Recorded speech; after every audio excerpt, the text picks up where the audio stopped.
Hey guys, FilthyRobot here with Arumba, continuing our EU4 playthrough, where we are pretty much the undisputed rulers of the Isles. I mean, we got England to deal with still, but not much longer. We're going to be warring them pretty soon here, I think.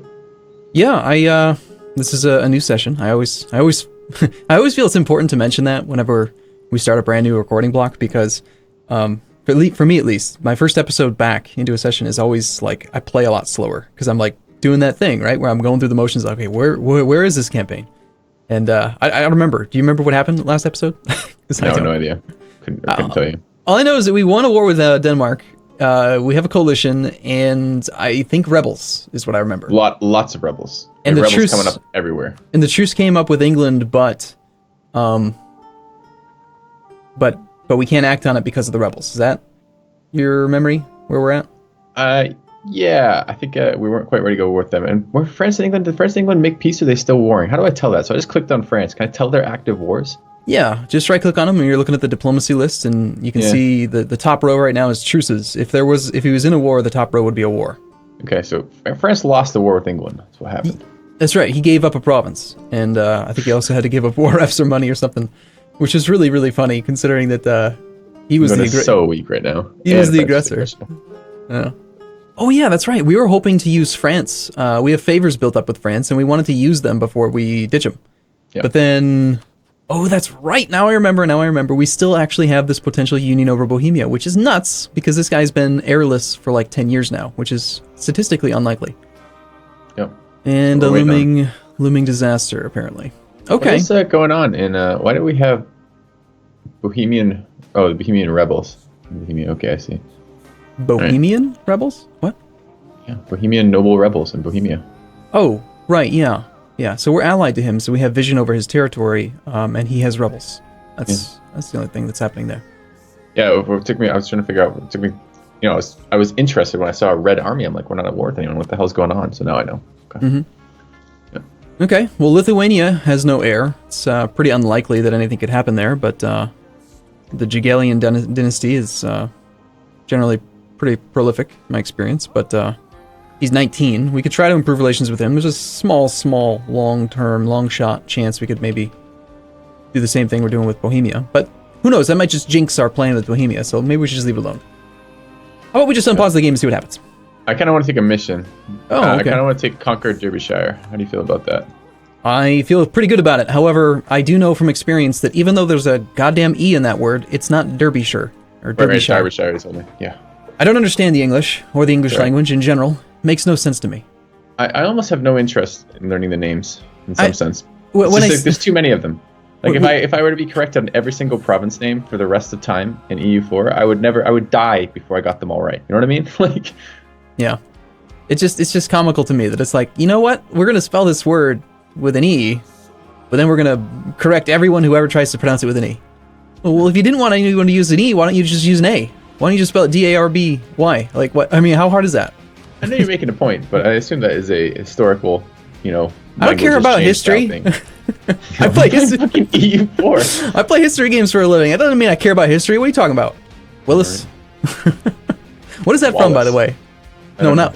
There's a what are you talking about, Willis? It's a thing. Yeah, I don't know. I don't know where that's from, but it comes to mind. But yeah, we could adapt it into what you're talking about, Wallace, because I think that would be more appropriate for our campaign. Yeah. So we have probably dominance. Everyone in Scotland's named Wallace by now. Dominance of the clergy, but if I recall correctly, that was a 1% ticker, and we had plenty of modifiers that were likely to expire soon. So I think we're just looking to maybe have these guys fire. Yeah, we're trying to get the rebels taken care of. Oh, pop-up. That's interesting. Another one? We just had one of these. Is it another bad one? Fortification effort. No.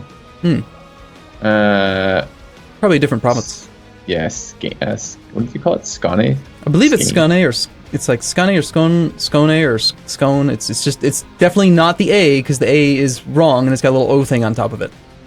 So you can't say Skane, because that'd be too obvious. I can. All right. Well, do we want it? It's 50 ducats. So we have 50 ducats. You know, I would actually consider it. It is there's a fort there, which makes it like you wouldn't want to have a fortification effort on a regular province with no fort, because then all you're doing is affecting the one siege tick. 10% defensiveness on a 30-day singular siege tick saves you 3 days. Big deal. But on a fort, I mean, it's not a bad location. Maybe that event can't even fire if there's no fort. I don't recall. I don't remember. But it's on our forefront with Sweden. We are... Are we likely to be warring Sweden? I mean, we are now we're different religions or something. Yeah. We're still Catholic, but I think you were actually leaning towards Protestant toward the end there. I am leaning towards it a little bit. Yeah. But we're waiting on a chance to... I'd pay it. Yeah, I'd pay it. Like, if you had a button that you could click that would make your fort better right now, and it was a border fort... I do have that button. I would consider it. So, yeah, I would be willing to pay 50 ducats for that. I am not convinced of that one, but I accepted it on your experience. Hey, it's Walter. Out of curiosity, do you see Walter as the random name, or does it spawn a random name for each of us? No, I see it. Yeah, Walter, not bad. A 522, 9 average stats, not bad at all. We'll take it. Are you renaming him? I don't know. I thought I heard you typing, so I'm just gonna say okay, and if you name him, then go ahead. Okay. He's still named Walter. I actually did rename him though. Interesting. You must have clicked it. Had you already clicked OK? I wonder if it may be dependent upon who clicks the button first or second. I'm not sure. Yeah, perhaps you okayed it after I hadn't completed renaming. Oh well. If I had to guess, I'd say that whoever entered it first would probably get the... Once it's been clicked, it would probably log it into the actual game, the same save file. Right, which means if I renamed it and it isn't renamed, that means you clicked it first. Yeah, I think so. Yeah. So anyway, we lack a valid rival. However, we are at 98 power projection, so who cares, right? Mm-hmm. Like, over time, we're going to lose some power projection. You'll see it says right on there, not enough rivals, -1 per year. That'll tick up over time every year that we go by without having enough. As soon as you pick the third rival, though, it goes away. Do we want to make states of these northern... Mm-mm. It's not worth the state usage. No, like, it's tempting right now because we've got the slots, and when you look at the stability and expansion tab, we have a lot of slots. We've got 20 slots with only 11 states, but we've also got 5 territories. We're waiting on 5 cores. We're going to end up wanting those 5 territories. 2 of those we're going to ignore because they only have the 6 development. But you will find pretty soon that you're going to wish you hadn't made a state out of those really, really poor areas. And the only real reason we took them from Norway was just to prevent Norway from having more naval force limit, and to give us more trade power in the North Sea, and to give us a staging ground for colonization, should you end up deciding to go that route. Okay. Not to mention it blocks the colonization efforts of Norway. Norway has one of their national ideas, like an idea that they get for free as they fill in their idea groups, is... Verdun has insulted us. What the fuck is Verdun? Alright, let's find out.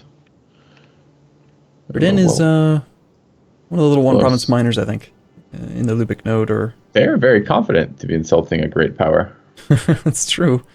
Yeah, so Norway. If you right-click on Norway, you can actually hover over their little light bulb and see that they've already chosen 7 ideas. They've actually gone trade ideas and administrative ideas. So they've filled in 4 trade ideas so far, so if you wanted to, you could go look at the idea groups and see exactly which ideas they have. And you can't see the ideas that the nations have until they've unlocked them, unless you want to go look it up on the wiki, but you can see the benefits of their unlocked ideas. So if you hover over the light bulb for Norway, you can see the 3rd idea, or actually it's the 2nd national idea. The Call of Our Forefathers allows recruitment of explorers and conquistadors. So they get the ability, basically, long story short, they get the ability to colonize as part of their national ideas. They don't have to go colonization, which is rare. Very, very few countries actually get national ideas that are specific to colonization. Wow, England is so weak. This is hilarious. I gotta say... We're hopefully going to take advantage of that as soon as these stupid rebels stop. I own 90% on Silgonian. Are you over there already? Yeah. Yeah. Unfortunately, we're completely out of manpower, so we could try to make the rebellion fire a little bit faster by not protecting that province. We could, like, double the chance. Whoa, there's the coalition. Okay. So, wow, this like, 20 red armies just showed up on the map. Yeah, so we are at war with England now, and, what's up with this, why are we allied to Denmark? I'm confused. Why are we allied to Denmark? I don't know. That's kind of weird. I don't remember allying them. No, they're in our war on our side. Okay, let's check relationships for Denmark. Denmark is allied to Pomerania and Gelre. Wait. Those enemies. Allies. So allied to Pomerania and Gelre. We're not allied with them. Okay.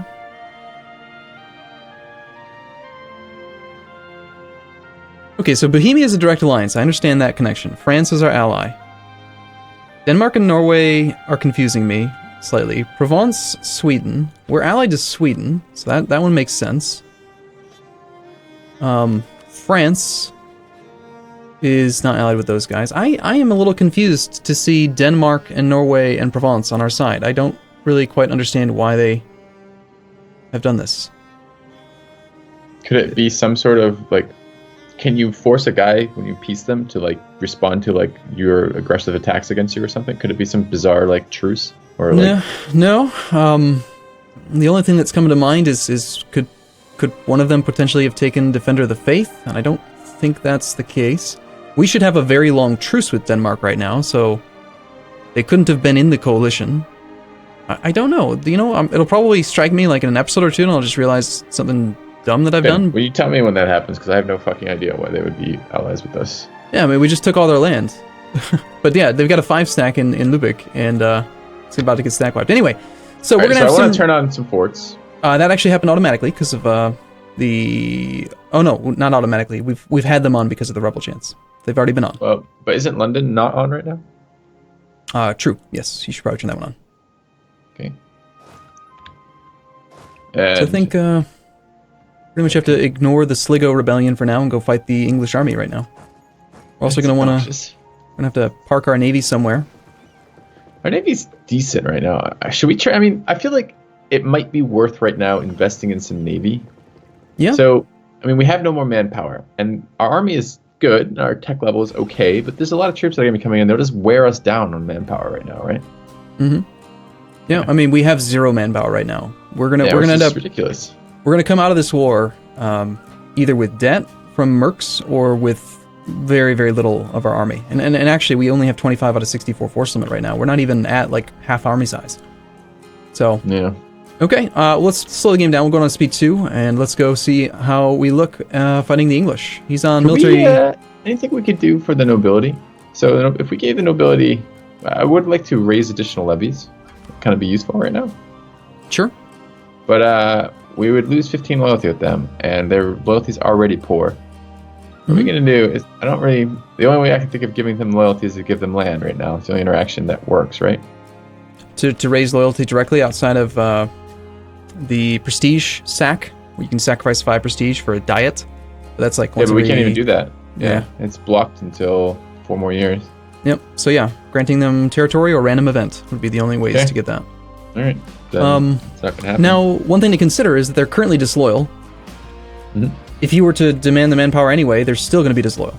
Like, nothing actually changes. You're just delaying how long they're going to be, increasing the length of time they will be disloyal. But if you want the manpower, you could do that right now. You don't have to wait.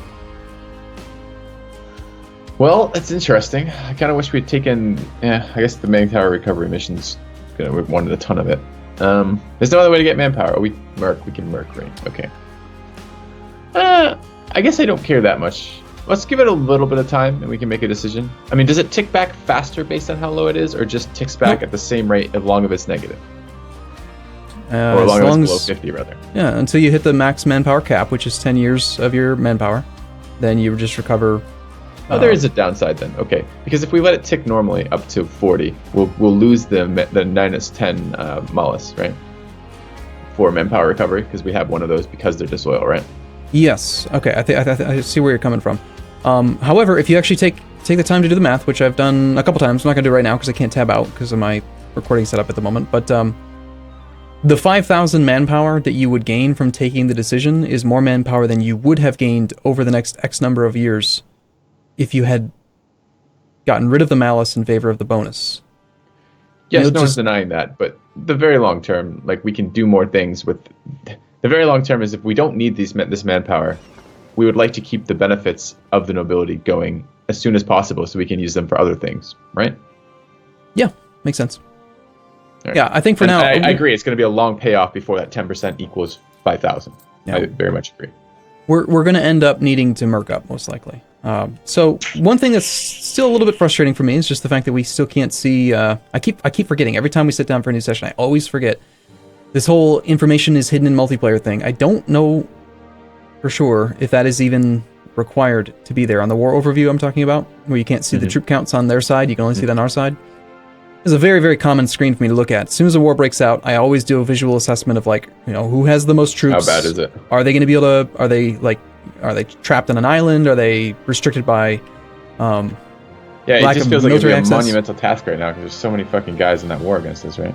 Yeah, so the primary opponents, though, in this case, the two that concern me the most are Burgundy and England. So it's just, at the very least, go check out their army size. Okay. And let's go have a look at the military of armies of England. Okay, Burgundy has 30,000 troops. They are on military tech 8. England, by the way, did take a tech advantage against us. They're on tech 9, which is a very powerful one because it gives military tactics. And it also gives better infantry type. Yeah, I saw the better infantry type. So, but I still think we're going to be pretty fine. Like, we can probably still beat the English without issue. Yeah. You know what? I'll tell you what. I don't really want to dip into mercs right now if we don't have to. So maybe we do take the interaction with the nobility and get the 5,000 manpower. Okay, go ahead and do it. All right. And there's a chance in the next year or so we'll need to make the decision to downscale our advisors in favor of having cash flow for mercs. It's nice to have these guys, especially because 2 of them are half-price advisors, but now would be a time to consider getting rid of the level 2 advisor to save 4 ducats a month so you can hire more mercs. Not thrilled with that assessment. I like our monarch points. You can do all sorts of fun things with them. Yes. Alright, so our navy, our light ships just won their battle. I didn't pay any attention to see if we actually gained or lost any, but I'm going to stop them off and get them repaired. We're going to lose a little bit of trade income while we try to do all this, but... are we not able to walk... So this guys in the Irish Sea, does that prevent us from moving across the strait? It would if... Notice the actual strait itself is, it's uncolored. It's just like little dash, it's a dashed ray line. If you control both sides of the strait, and by control I mean either you have the province sieged or you own it and it's not sieged by an enemy, as in you currently control the land, you always have access regardless of the naval superiority. Okay. So if he sieged down Ayrshire or Ulster, then he could use the blockade. Got it. But as is, no, he can't do anything about it. Where's France's army? Well, he just lost his war against England. Now he gets to fight England again, obviously. Oh. Right? So he doesn't actually have... I mean, he's got a little bit of army. Doesn't have a lot. He's got... I think he's got more than Burgundy. But Burgundy is... Oh, yeah, he does. He's got 21k over... Okay, I didn't notice a 22k stack over there. I was looking at him. Anyways, okay. Yep. I think he literally just got done fighting these same nations, and now he has to fight them again as our defender. Really unfortunate. Yeah. Unfortunate for France. Do we want to do anything with this diplomat? Yeah, probably improve relations with the Pope. I don't know, something like that. All right. That's probably what he just got back from doing, but that's like the default action. Even though you're considering going Protestant, it's just like, what should we spend our diplomat on? I don't know. Probably making the Pope happy? I guess I've played too much Crusader Kings 2 over the years. Used to trying to please the Pope. Wow, our light fleet just took out a heavy. It's nice. It's lucky. Oh, that's 20 ships right there with 2 heavies. We need to get out of here. Okay, you fleeing? I will in 5 days, as soon as we're allowed to. We still have 26, we haven't lost any yet. I'm expecting we'll probably lose... we didn't lose any, nice. Okay, so we can go home and get some repairs. Let's just stop off here for a little while. So I brought the army back in adjacent to England. While he's down in that flat terrain, you may want to go and trap him there. Yeah, because his capital fort will provide him with the defensive bonuses if we try to siege it. So, yeah, What's his capital right now? It's right next to us, Gloucestershire. Gloucestershire. If you can't find it, because it's in a non-normal location, easy thing to do is just left-click on England to select any of their provinces. Okay. In the province dialog, on their flag, right-click on their flag, and go to capital province will pop out as one of these 3 options. And did it actually go to the province? Did it select it? Because it still shows me selected in Somerset. Zoom as far in on the map as you can, and then do it again. And it'll zoom your map to the location of the capital. And you'll see like a little flagpole with a crown on it. Yeah, got it. All right. So, you think we could go to Somerset here? Oh, of course we can. There's no actual forts. He only has a capital fort, no actual... Capital forts don't do zone of control. Got it. Yep, no zone of control. Yeah, so he's got 15k troops there, 15 in the front row. Yeah, let's give him Donald. Just take 15 infantry plus the 4 cav plus the cannon and go after him. You don't even really need. You're trying to avoid attrition from wandering around in their territory without quite as many troops. Yeah, I would even just do this. I would just take that army, and then take this other army, and immediately start the siege of his capital. Okay. Because we don't need more. Okay. I'm fine with that. Yeah, give the right army. It's cool. Okay, cool. That's unfortunate. They're already occupying the Danish holdings that we are trying to core. I was really hoping they'd finish in time. They're at 95%. Oh, it's so unfortunate. I think one of them finished or canceled. Maybe it got canceled. Must have got canceled because it's all around the same time. Yeah, timing. All right. Well, we do already have to take a break here. I'm gonna. So fucking fast. I've got to try to figure out how. I just don't understand how these other nations ended up defending us, and I'd like to take a moment between episodes to try to figure it out. So I'd like to just put in our little cliffhanger cut here now, if you don't mind. All right, see you guys soon. See you in a bit.